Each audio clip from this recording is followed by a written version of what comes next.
அப்பாவா இருக்கிறாரு, உங்களுக்கு அம்மாவா இருக்கிறாருங்க. ஒருவேளை உங்க வாழ்க்கை எல்லாரும் கைவிட்ட வாழ்ந்து கொண்டிருக்கலாம். உங்ககிட்ட பணம் இருந்தா உங்ககிட்ட அன்பா பேசுவாங்க, நல்ல வீடுதான் அன்பா பேசுவார்கள். இன்னைக்கு எல்லாமே மறந்து போவாங்க. ஒரு பிள்ளை ஒரு மாதிரி பார்ப்பாங்க, 5 பிள்ளைகள் இருந்தால் இந்த 5 பிள்ளைகள் வேற மாதிரி பார்ப்பாங்க. வேலைக்கு போறவங்க ரெண்டா எக்ஸ்ட்ரா 2 முட்டை வைப்பாங்க.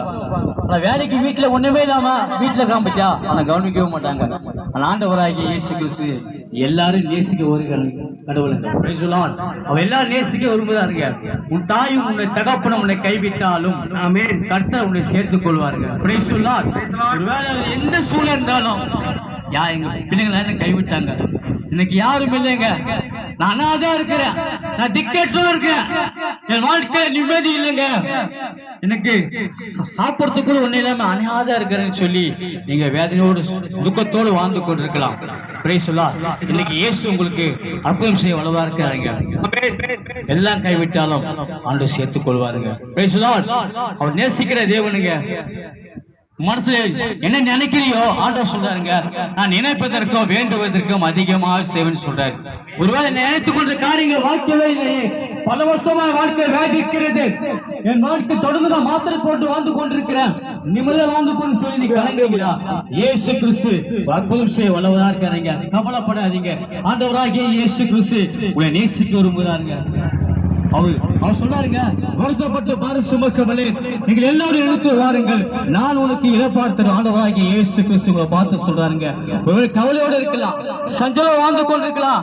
ஐயா, எத்தனை பேர் வாழ்க்கை பார்க்கிறேன் ஐயா, வாழ்க்கை நிம்மதியில ஐயா, 18 வருஷமா இருக்க கூணி தொடர்ந்து அந்த வாழ்க்கையில வேலையாத கொண்டிருந்தாங்க. இன்றைக்கு வாழ்க்கையில 15 வருஷமா ஹாஸ்பிட்டல் போறேன், 18 வருஷமா மாத்திரை போட்டு கொண்டிருக்கிறேன், ஆனாலும் என் வாழ்க்கையில சுகமாகவே இல்லை சொல்லி நீ கலங்குறீங்களா? ஆண்டு சொல்லுங்க, உன் துக்கம் சந்தோஷமாக மாறுங்க. எத்தனையோ பாருங்க, எத்தனை கோடி கோடியா வீடு கொடுத்தாலும் கொண்டு போக ஒன்றுமே கிடையாது. இன்னைக்கு பாவத்தின் சம்பளம் மரணங்க. Praise the Lord.